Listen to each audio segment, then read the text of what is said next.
ನಮಸ್ಕಾರ. ರಿವ್ಯೂ ಚಾನಲ್ಗೆ ಸ್ವಾಗತ. ನಾನು ಸೌಖ್ಯ ಗಾಂವ್ಕರ್. ರಾಹುಲ್ ಗಾಂಧಿ ಅವರಿಗೆ ಈಗ ಕಪಾಳ ಮೋಕ್ಷ ಆಗಿದೆ. ಸಾಕ್ಷಿ ಸಮೇತ ಲಾಕ್ ಆದ್ರಲ್ಲ ವಿರೋಧ ಪಕ್ಷ ನಾಯಕ ರಾಹುಲ್ ಗಾಂಧಿಯವರು ಇದೆಂಥ ಕೆಲಸ ಮಾಡಿದ್ದಾರೆ. ಇದು ಬೇಕಿತ್ತ? ಸ್ವಪಕ್ಷೀಯರೇ ಈಗ ಏಟು ಕೊಟ್ಟಿದ್ದಾರೆ. ರಾಗ ಹಾಗಾದರೆ ಯಾವ ರೀತಿ ಎಡವು ಬಿದ್ದಿದ್ದಾರೆ ನೋಡಿ.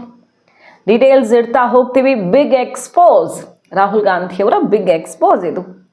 ಬಿಜೆಪಿ ಮುಗಿಬಿದ್ದಿರುವ ರೀತಿ ನೋಡ್ತಾ ಹೋಗೋಣ. ಮಿಸ್ ಮಾಡಿದ್ರೆ ನಮ್ಮ ಚಾನಲ್ನ ಸಬ್ಸ್ಕ್ರೈಬ್ ಮಾಡಿ, ನಿಮ್ಮ ಅಭಿಪ್ರಾಯ ಕಮೆಂಟ್ ಮಾಡಿ ತಿಳಿಸಿ. ಎಸ್ ವೀಕ್ಷಕರೇ, ರಾಹುಲ್ ಗಾಂಧಿಯವರು ವಿದೇಶದಲ್ಲಿ ಹೋಗಿ ಮಾತಾಡೋದು, ರಾಹುಲ್ ಗಾಂಧಿಯವರು ವಿದೇಶದಲ್ಲಿ ಹೋಗಿ ಭಾರತ ಹಂಗಾಗಿದೆ, ಪ್ರಜಾಪ್ರಭುತ್ವ ಇಲ್ಲ, ಅಲ್ಲಿ ಸಂವಿಧಾನ ಶೇಕ್ ಆಗ್ತಿದೆ, ಆರ್ಥಿಕತೆ ಕೊಲ್ಯಾಪ್ಸ್ ಆಗಿದೆ, ಮ್ಯಾನುಫ್ಯಾಕ್ಚರಿಂಗ್ ಇಲ್ಲ, ಇದೆಲ್ಲ ಕಥೆ ನೋಡಿದ್ದೀವಿ ಅಲ್ವಾ.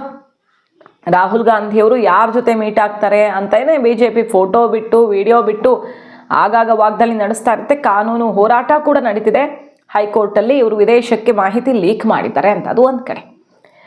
ಭಾರತ ಎಂಥ ಒಂದು ಪಾಯಿಂಟಲ್ಲಿದೆ ಅಂದರೆ, ಇದು ಭಾರತದ ಭವಿಷ್ಯ ಬದಲಿಸುವಂಥ ಬೆಳವಣಿಗೆ ಆಗ್ತಿದೆ 20 ವರ್ಷಗಳ ಬಳಿಕ.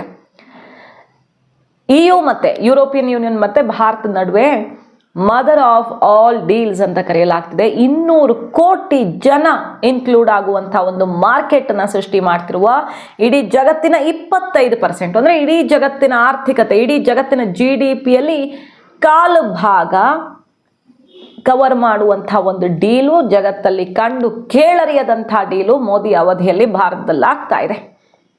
ಭಾರತದ ಭವಿಷ್ಯ ಬದಲಿಸುವಂಥ ಒಂದು ಐತಿಹಾಸಿಕ ಬೆಳವಣಿಗೆ ಆಗ್ತಿದೆ. ಈ ಹೊತ್ತಲ್ಲೇ ರಾಹುಲ್ ಗಾಂಧಿ ಇದನ್ನು ಹೇಳಬೇಕಿತ್ತ? ಹೇಳಿ ಈಗ ಲಾಕ್ ಆದಂತಾಗಿದೆ. ರಾಹುಲ್ ಗಾಂಧಿಯವರು ಸಾಕ್ಷಿ ದಾಖಲೆ ಸಮೇತ ಎಕ್ಸ್ಪೋಸ್ ಆಗಿದ್ದಾರೆ. ಬಿಜೆಪಿ ಮುಗಿಬಿದ್ದಿದೆ.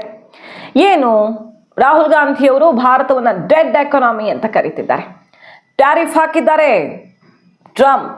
ಮೋದಿ ಇದನ್ನು ಹ್ಯಾಂಡಲ್ ಮಾಡೋಕ್ಕಾಗ್ತಿಲ್ಲ, ಮೋದಿ ಇದ್ರ ಬಗ್ಗೆ ಮಾತು ಆಡ್ತಿಲ್ಲ, ಮೋದಿನೇ ಇದಕ್ಕೆ ಕಾರಣ. ಟೆಕ್ಸ್ಟೈಲು, ಬೇರೆ ಬೇರೆ ಸೆಕ್ಟರಲ್ಲಿ ಅಲ್ಲೋಲ ಕಲ್ಲೋಲ ಆಗಿದೆ, ಭಾರತದಲ್ಲಿ ಜಾಬ್ ಲಾಸ್ ಆಗಿದೆ. ಸೊ ಇದು ಭಾರತದ ಡೆಡ್ ಎಕಾನಮಿ ಅಂತ ನಮ್ಮ ದೇಶದ ಬಗ್ಗೆ, ನಮ್ಮ ದೇಶದ LOP ಅವರು ಆಡಳಿತ ಪಕ್ಷದ ನೀತಿ ರೀತಿ ಟೀಕೆ ಮಾಡಲಿ, ಆದರೆ ಭಾರತನೇ ಇವತ್ತು ವೇಸ್ಟ್ ಅಂತ ಹೇಳ್ದಂಗೆ ಆಗ್ಲಿಲ್ವಾ? ಭಾರತ ಇವತ್ತು ಜಗತ್ತೇ ಹೊಗಳ್ತಿರುವಂಥ ಸೂಪರ್ ಎಕಾನಮಿ, ಸೂಪರ್ ಪವರ್. ಜಗತ್ತೇ ಭಾರತದ ಬೆಳವಣಿಗೆ ಮಾತ್ರ ಹೆಂಗೆ ಈ ರೀತಿ ವೇಗವಾಗಿದೆ, ಎಲ್ಲೆಡೆ ಆರ್ಥಿಕ ಪರಿಸ್ಥಿತಿ ಬಿಕ್ಕಟ್ಟಿರುವಾಗ ಅಂತ ನೋಡ್ತಿರುವಂಥ ಪರಿಸ್ಥಿತಿಯಲ್ಲಿ ಮತ್ತೆ ರಿಪೀಟ್ ಮಾಡಿದ್ದಾರೆ. ಅವತ್ತು ಟ್ರಂಪ್ ಹೇಳಿದಾಗ ಹೇಳಿದ್ರು, ಈಗ ಮತ್ತೆ ಪುನರುಚ್ಚರಿಸಿದ್ದಾರೆ. ಟ್ಯಾರಿಫ್ ವಿಚಾರ ತಗೊಂಡು ಮೋದಿನೇ ರೆಸ್ಪಾನ್ಸಿಬಲ್, ಡೆಡ್ ಎಕಾನಮಿ ಕಾರಣಗಳು ಅನ್ನೋ ರೀತಿಯಲ್ಲಿ ಅಟ್ಯಾಕ್ ಮಾಡಿದ್ದಾರೆ. ಹಾಗಾದರೆ ಇವರಿಗೆ ನಿಜವಾಗಿಯೂ ಈ ಬೆಳವಣಿಗೆಗಳು ಕಾಣ್ತಿಲ್ವಾ ಅಥವಾ ಒಪ್ಪಿಕೊಳ್ಳೋಕೆ ಸಾಧ್ಯವಾಗ್ತಿಲ್ವಾ? ದಾಖಲೆ, ಅಂಕಿಅಂಶಗಳು, ಸಾಕ್ಷಿ ಸಮೇತ ರಾಹುಲ್ ಗಾಂಧಿಯವರು ಸಿಕ್ಕಾಕೊಂಡಂಗಾಯ್ತಲ್ವಾ. ಒಂದು ಕಡೆ IMF ಮೊನ್ನೆಯಷ್ಟೇ ಜಗತ್ತಿನ ಗ್ರೋತ್ ಎಂಜಿನ್ ಭಾರತ ಅಂತ ಗರಿ ಇಟ್ಟಿದೆ. ಮತ್ತು ನಾವು ಪ್ರೆಡಿಕ್ಟ್ ಮಾಡಿದ್ದೇ ತಪ್ಪಾಯಿತು, ನಾವು ಅದನ್ನು ರಿವೈಸ್ ಮಾಡಿ ರಿಲೀಸ್ ಮಾಡ್ತೀವಿ ಅಂತ. ನಮ್ಮ ಈ ಲಾಸ್ಟ್ ಕ್ವಾರ್ಟರ್ನ ಗ್ರೋತ್ ರೇಟು, ಭಾರತದ ಬೆಳವಣಿಗೆಯ ದರ, ಇಲ್ಲಾಗಿರುವಂತಹ ಅತಿ ವೇಗದ ಬೆಳವಣಿಗೆ ಎಲ್ಲ ಗಮನಿಸಿ ನಾವೇ ಅದನ್ನು ರಿವೈಸ್ ಮಾಡಿಕೊಡ್ತೀವಿ, ನಮ್ಮ ನಂಬರನ್ನು ಇನ್ನೂ ಚೆನ್ನಾಗೇ ಆಗತ್ತೆ ಅಂತ ಮೊನ್ನೆ ರಿಲೀಸ್ ಮಾಡುತ್ತೆ. ಜಗತ್ತಿನ ಗ್ರೋತ್ ಎಂಜಿನ್ನೇ ಭಾರತ, ಇಲ್ಲಿಂದನೇ ಆಗ್ತಿರೋದು ಅಂತ ಬಹಳ ದೊಡ್ಡ ಮೆಚ್ಚುಗೆಯ ಮಾತನಾಡುತ್ತೆ ವಿತ್ ನಂಬರ್ಸ್. ಅಲ್ಲಿನ ಡಿರೆಕ್ಟರ್, IMFನ ಡಿರೆಕ್ಟರೇ ಅದನ್ನು ಹೇಳ್ತಾರೆ. ಮತ್ತು ಜಗತ್ತಿನ ಎಲ್ಲ ರೇಟಿಂಗ್ ಏಜೆನ್ಸಿಗಳು ಹೇಳಿವೆ ಇದನ್ನೇ. IMF ಹೇಳಿದ ಮೇಲೆ ಅದೊಂದು ಸರ್ಟಿಫಿಕೇಟ್ ಇದ್ದಂಗೆ, ಬೇರೆ ರೇಟಿಂಗ್ ಏಜೆನ್ಸಿಗಳು ಹೇಳಿದ್ದಾಗಿವೆ. ಅಂಥದ್ರಲ್ಲಿ ಭಾರತ ಡೆಡ್ ಎಕಾನಮಿ ಅಂತಿದ್ದಾರೆ. ಅದು ಮೇಜರ್ ಮೈಲ್ ಸ್ಟೋನನ್ನು ರೀಚ್ ಆಗ್ತಿದೆ ಭಾರತ. 20 ವರ್ಷಗಳಲ್ಲಿ ಯಾಕೆ ಮಾಡೋಕ್ಕಾಗಿರಲಿಲ್ಲ? ಹಾಗಾದರೆ ಮೋದಿ ಸರ್ಕಾರ ಬಂದು ಈಗ 3ನೇ ಅವಧಿಗೆ ಬಂದಿದ್ದಾರೆ. 10 ವರ್ಷ ಮುಗಿದು 12ನೇ ವರ್ಷ ಶುರುವಾಗಿದೆ. ಆದರೆ EU ಜೊತೆಗಿನ ಟ್ರೇಡ್ ಡೀಲು 20 ವರ್ಷಗಳಿಂದ ಪ್ರಯತ್ನ ಆಗ್ತಿತ್ತು. ಮೋದಿ ಸರ್ಕಾರ ಬರೋಕ್ಕಿಂತ ಮುಂಚೆನೇ ಆಗ್ತಿತ್ತು. ಯಾಕಾಗಿಲ್ಲ ಇದನ್ನು ಕುದುರಿಸೋಕೆ ಈ ಒಪ್ಪಂದನ? ಅದು ಕೂಡ ಭಾರತಕ್ಕೆ ಲಾಭದಾಯಕ ಆಗೋ ರೀತಿಯಲ್ಲಿ ಈ ಒಪ್ಪಂದ ಫೈನಲ್ ಮಾಡಲಾಗಿದೆ. EU ಏನು ಮಾತಾಡ್ತಿದೆ ಕೇಳಿಸ್ಕೊಳ್ಳಿ ಅವ್ರ ಮಾತಲ್ಲೇ. ಇದು ಜಗತ್ತಿನ ಅತ್ಯಂತ ಶ್ರೇಷ್ಠವಾದ ಒಪ್ಪಂದ. ಇದರಿಂದ ಯಾರು ಊಹಿಸದಂಥ ಮ್ಯೂಚುವಲಿ ಎರಡು ರಾಷ್ಟ್ರಗಳಿಗೆ ದೊಡ್ಡ ಲಾಭ ಆಗುತ್ತೆ. ಜಗತ್ತಿನ ಬಲಿಷ್ಠ ಆರ್ಥಿಕತೆಗಳು ಈಗ ಕೈ ಜೋಡಿಸ್ತಾ ಇರೋದ್ರಿಂದಾಗಿ ಬಹಳ ದೊಡ್ಡ ಬೆಳವಣಿಗೆ ಆಗತ್ತೆ, ಕಣ್ಣರಳಿಸಿ ನೋಡುವಂಥ ಬೆಳವಣಿಗೆ ಆಗತ್ತೆ ಅಂತ ಯಾವಾಗ ನಾನು ಫೈನಲ್ ಮಾಡ್ಕೊಳ್ತೀನಿ ಅಂತ EU ತುದಿಗಾಲಲ್ಲಿ ನಿಂತಿದೆ. ಭಾರತಕ್ಕೆ EU ಬಹಳ ದೊಡ್ಡ ಮಾರ್ಕೆಟನ್ನು ಸೃಷ್ಟಿ ಮಾಡಿಕೊಡುತ್ತೆ. ಹೇಳಿ ಕೇಳಿ ಈಗ ಅಮೆರಿಕ ಜೊತೆ EU ಒಪ್ಪಂದ ಮುರಿದು ಬಿದ್ದಿರೋ ಸಮಯ. ಯುರೋಪಿಯನ್ ಯೂನಿಯನ್ನು ಅಮೆರಿಕಗೆ ಸೆಡ್ ಹೊಡೆದು ನೀವು ಪದೇ ಪದೇ ಬೆದರಿಸೋದು, ಹೆದರಿಸೋದು, ಮತ್ತೊಬ್ಬರನ್ನ ಕೀಳಾಗಿ ನೋಡೋದು, ಬೆಂಚ್ ಮೇಲೆ ಕೂರಿಸೋದು. ಅಲ್ಲಿ ಫ್ರಾನ್ಸ್ ಅಧ್ಯಕ್ಷರು ಬಂದರೆ ವೆಯ್ಟ್ ಮಾಡಬೇಕು ಟ್ರಾಫಿಕಲ್ಲಿ, ಟ್ರಂಪ್ ಕಾರ್ ಹೋಗ್ತಾ ಇದೆ ಆಮೇಲೆ ಬನ್ನಿ ಅಂತ ಹೇಳೋದು, ಎಲ್ಲರನ್ನೂ ಅವಮಾನಿಸಿದ ರೀತಿ ನೀತಿ ಆರೋಗ್ಯನ್ಸು ಯಾವ ರೀತಿ ಸಿಡ್ದೇಳು ಅಂತ ಮಾಡಿದೆ ಅಂದರೆ ಈಗ ಎಲ್ಲ ರಾಷ್ಟ್ರಗಳು ತಿರುಗಿ ಬಿದ್ದಿವೆ ಟ್ರಂಪ್ ವಿರುದ್ಧ. ಯಾರಿಗೆ ಲಾಭ ಇದರಿಂದ? ಭಾರತಕ್ಕೇನೆ ಲಾಭ. ವ್ಯಾಪಾರ ವಹಿವಾಟು ಇಲ್ಲಿ EU ಟ್ರೇಡ್ ಡೀಲ್ ಆಗ್ತಿರೋ ಹೊತ್ತಲ್ಲೇ ಅಮೆರಿಕದ ಜೊತೆ ಮುರಿದು ಬಿದ್ದಿರೋದು ಅವ್ರಿಗೆ ಇನ್ನೂ ಎಮರ್ಜೆನ್ಸಿ ಅನ್ನೋ ಥರ ಆಗ್ಬಿಡ್ತು ಸಿಚುವೇಶನ್. ನಾವು ಆದಷ್ಟು ಬೇಗ ಭಾರತದ ಜೊತೆಗೆ ಡೀಲ್ ಫೈನಲ್ ಮಾಡ್ಕೊಳ್ಬೇಕು ಅಂತ. ನಮ್ಮ ಎಕ್ಸ್ಪೋರ್ಟ್ ಇನ್ನಷ್ಟು ಜಾಸ್ತಿ ಆಗ್ತಾ ಇದೆ. ಈ ಹೊತ್ತಲ್ಲಿ ಭಾರತದ ಎಕಾನಮಿಯನ್ನು ಡೆಡ್ ಎಕಾನಮಿ ಅಂತ ಹೆಂಗೆ ಕರೀತಾರೆ ರಾಹುಲ್ ಗಾಂಧಿ ಅವರು? ಸೊ ಏನಾದರೂ ಹೇಳೋದಿಕ್ಕಾದರೂ ಒಂದು ಆಧಾರ ಬೇಡವಾ? ಅದಿಲ್ಲದೆ ಮಾತಾಡಿದ್ರೆ ಅವ್ರಿಗೆ ಬೆಲೆ ಇರುತ್ತಾ ಅಂತ BJP ಈಗ ಮುಗಿಬಿದ್ದಿರೋದು ನೋಡಿ. ಅವರನ್ನು ಅವರೇ ಕೀಳುಮಟ್ಟಕ್ಕೆ, ಅತ್ಯಂತ ಕೀಳುಮಟ್ಟಕ್ಕೆ ಇಳಿಸ್ಕೊಳ್ತಿದ್ದಾರೆ, ದೇಶವನ್ನೇ ಅವಹೇಳನ ಮಾಡುವ ಮೂಲಕ ಅಂತ ಒಂದು ಎಕ್ಸಾಂಪಲ್. BJP ಈಗ ಮುಗಿಬಿದ್ದಿರೋದು. ಇಂಡಿಯನ್ ಟೆಕ್ಸ್ಟೈಲ್ ಸೆಕ್ಟರಲ್ಲಿ ಜಾಬ್ ಲಾಸ್ ಆಗ್ತಿದೆ, ಸಿಕ್ಕಾಪಟ್ಟೆ ಸಮಸ್ಯೆ ಆಗ್ತಿದೆ ಟ್ಯಾರಿಫಿಂದ ಅಂತ ಹೇಳ್ತಾರೆ. ಸತ್ಯನಾ ಇದು? ಟೆಕ್ಸ್ಟೈಲ್ ಸೆಕ್ಟರಲ್ಲಿ 2025 ಲೆಕ್ಕಾಚಾರ ತಗೊಂಡ್ರೆ, 26 ಈಗಷ್ಟೇ ಸ್ಟಾರ್ಟ್ ಆಗಿದೆ, 25 ಲೆಕ್ಕ ತಗೊಂಡ್ರೆ ಎಷ್ಟು ಇನ್ವೆಸ್ಟ್ ಆಗಿರೋದು? ಇದುವರೆಗಿನ ದಾಖಲೆ 60,000 ಕೋಟಿ ಇನ್ವೆಸ್ಟ್ಮೆಂಟ್ ಆಗಿದೆ ಭಾರತದ ಟೆಕ್ಸ್ಟೈಲ್ ಸೆಕ್ಟರಲ್ಲಿ. ಇದು ದಾಖಲೆಯ ಇನ್ವೆಸ್ಟ್ಮೆಂಟು. ಯಾವ ಕಾರಣದಿಂದಾಗಿದೆ? PM ಮಿತ್ರ ಯೋಜನೆಯ ಕಾರಣದಿಂದಾಗಿದೆ, ಪ್ರೊಡಕ್ಷನ್ ಬೇಸ್ಡ್ ಇನ್ಸೆಂಟಿವ್ ಇಂದ ಆಗಿದೆ, PLI ಸ್ಕೀಮಿಂದಾಗಿ ಆಗಿದೆ, FDI ಅನ್ನು ಫಾರಿನ್ ಡೈರೆಕ್ಟ್ ಇನ್ವೆಸ್ಟ್ಮೆಂಟನ್ನು ಜಾಸ್ತಿ ಮಾಡಿದೆ, ಎಕ್ಸ್ಪೋರ್ಟು, ಜಾಬ್ ಕ್ರಿಯೇಷನ್ನು ಎಲ್ಲವೂ ಕೂಡ ಬಹಳ ದೊಡ್ಡ ಮಾರ್ಕೆಟನ್ನು ಸೃಷ್ಟಿ ಮಾಡ್ತಾ ಇದೆ. 2030ಕ್ಕೆ $350 ಬಿಲಿಯನ್ ಮಾರ್ಕೆಟನ್ನು ಸೃಷ್ಟಿ ಮಾಡುವಂಥ ಒಂದು ಬೆಳವಣಿಗೆ ಆಗ್ತಿದೆ ಭಾರತದ ಟೆಕ್ಸ್ಟೈಲ್ ಸೆಕ್ಟರಲ್ಲಿ. ಬಹುದೊಡ್ಡ ಬೂಮ್ ಇದು. ಈ ಟೈಮಲ್ಲಿ ಟೆಕ್ಸ್ಟೈಲ್ ಸೆಕ್ಟರ್ ಕೊಲ್ಯಾಪ್ಸ್ ಅಂತಾರೆ ರಾಹುಲ್ ಗಾಂಧಿ ಅವರು. ಹಾಗಾದರೆ ಯಾವುದನ್ನು ನಂಬಬೇಕು? ಈ ಅಂಕಿಅಂಶ ನಂಬಬೇಕಾ, ಈ ದಾಖಲೆ ನಂಬಬೇಕಾ, ಅಥವಾ ರಾಹುಲ್ ಗಾಂಧಿ ಅವರು ಹೇಳ್ತಿರೋದನ್ನು ನಂಬಬೇಕಾ?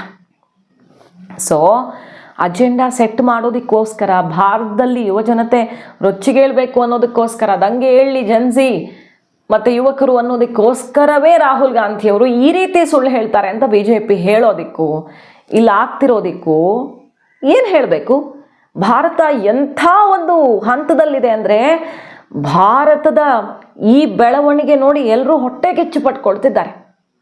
ರಷ್ಯಾದಿಂದ ನೋಡಿದ್ರೆ ಇವತ್ತು ಆಯಿಲ್ ತರಿಸ್ಕೊಂಡ್ರು, ಭಾರತ ಸರ್ಕಾರ ತರಿಸ್ಕೊಳ್ತು, ಎಷ್ಟು ಕಡಿಮೆ ದರದಲ್ಲಿ ಸಿಕ್ತು ಅಂದರೆ ಅಮೇರಿಕ ನಮ್ಮಲ್ಲಿ ಒತ್ತಡ ಹಾಕದಷ್ಟೂ ನಮಗಲ್ಲಿ ಆಫರ್ ಕೊಡ್ತಾ ಹೋದರು ರಷ್ಯಾದವರು, ಮತ್ತಷ್ಟು ಸಬ್ಸಿಡಿ ದರದಲ್ಲಿ ಕೊಡ್ತಾ ಹೋದರು. ಯಾಕಂದರೆ ಒತ್ತಡ ತಡ್ಕೊಂಡು ಟ್ರಂಪ್ ಅಮೆರಿಕದ ದೊಡ್ಡಣ್ಣನ ಪ್ರೆಷರನ್ನು ತಡ್ಕೊಂಡು ಅವ್ರಿಗೆ ಸೆಡ್ ಹೊಡೆದು ನಾವು ಆಯಿಲ್ ಬೈ ಮಾಡ್ತಿರೋದಕ್ಕೆ ರಷ್ಯಾ ಕೊಡಲೇಬೇಕಾಯ್ತು. ಇಂಡಿಯಾ ನಮ್ಮ ಜೊತೆ ನಿಂತಿದೆಯಲ್ಲ ಇಂಥ ಸಿಚುವೇಶನಲ್ಲಿ ಅಂತ ಇನ್ನೂ ಕಡಿಮೆಯಲ್ಲಿ ಸಿಕ್ತು ನಮಗೆ. ಕಡೆಗೆ ದಾಖಲೆ ಬರೆದ್ವಿ, ನಾವು ಎಷ್ಟು ತರಿಸ್ಕೊಳ್ತಿದ್ವು, ದಿನಕ್ಕೆ ಎಷ್ಟು ಬ್ಯಾರೆಲ್ ಬರ್ತಿತ್ತು, ಅದರ ಡಬಲ್ ಅನ್ನು ನಾವು ತರಿಸ್ಕೊಂಡ್ವಿ. ಈ ಸಲ 2025 ಸೆಪ್ಟೆಂಬರ್ ಅಕ್ಟೋಬರ್ ದಾಖಲೆಯ ಪ್ರಮಾಣದಲ್ಲಿ ಬಂತು. ಅದನ್ನೀಗ ಅಮೆರಿಕದ ರಿಪಬ್ಲಿಕನ್ ಪಕ್ಷದ ಜನಪ್ರತಿನಿಧಿಗಳೇ, ಅಲ್ಲಿನ ಸಂಸದರೇ ಹಾಡಿ ಹೊಗಳಿದ್ರು, ಮೋದಿ ನಿಜವಾಗಿಯೂ ಗ್ರೇಟ್. ಅಮೆರಿಕಾಗೆ ರಷ್ಯಾದಿಂದ ಆಯಿಲ್ ತರಿಸ್ಕೊಳ್ಳೋದು, ಭಾರತ ತರಿಸ್ಕೊಳ್ಳೋದು ಇಷ್ಟ ಆಗದೆ ಹೋಗ್ಬೋದು, ಬಟ್ ಅವ್ರ ದೇಶಕ್ಕೆ ಏನು ಬೇಕೋ ಅದನ್ನು ಬಹಳ ಇಂಟೆಲಿಜೆಂಟಾಗಿ ಮಾಡ್ಕೊಂಡಿದ್ದಾರೆ ಮೋದಿ ಅಂತ ಅಮೆರಿಕದ ಸಂಸದರೇ ಹಾಡು ಹೊಗಳಿದ್ರು ಮೊನ್ನೆ.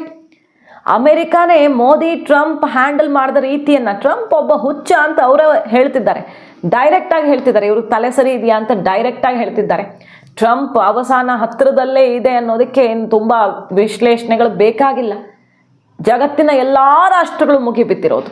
ಆದರೆ ಭಾರತ ಏನಾದರೂ ಕೆಡಿಸ್ಕೊಂಡಿದ್ರೆ, ಸಂಬಂಧನ ತಿರುಗೇಟು ಕೊಡೋಕೆ ಹೋಗಿದ್ರೆ ಅಥವಾ ತಲೆಬಾಗಿದ್ರೆ, ಯಾವುದು ಮಾಡಿದ್ರೂ ಭಾರತಕ್ಕೆ ಬಿಗ್ ಲಾಸ್ ಆಗ್ತಿತ್ತು. ಈಗ ನಾವು ಮ್ಯಾನೇಜ್ ಮಾಡಿದ ರೀತಿ ಇದೆಯಲ್ಲ, ನಮ್ಮ ಡಿಪ್ಲೊಮೆಸಿ ಯಾವ ರೀತಿ ಫಲ ಕೊಟ್ಟಿದೆ ಅಂದರೆ ನಮಗೆ ಅಮೆರಿಕದ ಶತ್ರುಗಳು ಬಂದು ಕೈ ಚಾಚೋ ರೀತಿಯಲ್ಲಾಗಿದೆ. ಹಾಗೆ ಅಮೆರಿಕದ ಒತ್ತಡವನ್ನು ಎದುರಿಸೋದಕ್ಕೆ ಭಾರತ ಬೇಕು ಅನ್ನೋ ರೀತಿಯಾಗಿದೆ. ಭಾರತ ಎಕ್ಸ್ಪೋರ್ಟ್ಗೆ ಸಿಕ್ಕಾಪಟ್ಟೆ ದೊಡ್ಡ ಮಾರ್ಕೆಟ್ ಸೃಷ್ಟಿಯಾಗಿದೆ. ಇದೆಲ್ಲ ಆಗಿದ್ದು ಭಾರತ ಸರ್ಕಾರದ ಮೋದಿ ನಾಯಕತ್ವದ ಚಾಣಾಕ್ಷತೆಯಿಂದ. ಅದನ್ನು ಇವತ್ತು ಅಮೆರಿಕನ್ಸೇ ಅಂದರೆ ಅಲ್ಲಿನ ಜನಪ್ರತಿನಿಧಿಗಳೇ ಬಹಳ ದೊಡ್ಡ ಮೆಚ್ಚುಗೆಯ ಮೂಲಕ ಹಾಡಿ ಹೊಗಳುತ್ತಿದ್ದಾರೆ ಮೋದಿ ನಾಯಕತ್ವವನ್ನು. ಸೊ ಇದೆಲ್ಲ ನೋಡಿದ ಮೇಲೆ ಓಕೆ, ಮೋದಿ ನಾಯಕತ್ವ ಹೊಗಳೋದು ಬೇಡ, ರಾಹುಲ್ ಗಾಂಧಿ ಅವರು ಅದು ಕೆಲಸ ಅಲ್ಲ ಅವ್ರದ್ದು. ಆದರೆ ಭಾರತದ ಆರ್ಥಿಕತೆ ಬಹುದೊಡ್ಡ ದಾಖಲೆಯನ್ನು ಬರೀತಿದೆ ಇವತ್ತು. ಇತಿಹಾಸದಲ್ಲಿ ಕಂಡು ಕೇಳರಿಯದ 2 ದಶಕಗಳಿಂದ ಆಗದಂಥ ಒಂದು ಒಪ್ಪಂದದ ಹೊಸ್ತಿಲಲ್ಲಿರುವಾಗ ಭಾರತವನ್ನು ಡೆಡ್ ಎಕಾನಮಿ ಅಂತಾರಲ್ಲ. In a few days, the European Union and India will meet in New Delhi for the 16th EU-India summit. This is a pivotal moment for our bilateral relationship with renewed political momentum and clear sense of purpose. Preparations are advancing well, though I must say not without challenges. Work has been coordinated and focused, and cooperation with Indian partners has been productive. Negotiations on the joint statement and the new strategic agenda have been driven by determination and understanding on both sides that this summit must deliver, taking into account the geopolitical landscape. The EU and India are moving closer together at the time when the rules-based international order is under unprecedented pressure through wars, coercion, and economic fragmentation. 2 major democracies cannot afford to hesitate. We must become more ambitious partners. Europe and India share a responsibility to uphold international law and the UN Charter and adopt the multilateral system so that it works also in the 21st century and beyond. The summit will adopt a new joint EU-India comprehensive strategic agenda, setting our course towards 2030. Leaders will endorse concrete deliverables that move our partnerships from words to actions. Rahul Gandhi ಅವರ big expose ಅಲ್ವಾ ಇದು? ದೇಶದ ಜನ ರಾಹುಲ್ ಗಾಂಧಿ ಅವರ ಮಾತನ್ನ ಯಾವ ಕಾರಣಕ್ಕೆ ನಂಬ್ತಾರೆ ಅನ್ನೋ ಪರಿಸ್ಥಿತಿಯನ್ನ ತಂದಿಟ್ಕೊಂಡ್ರ.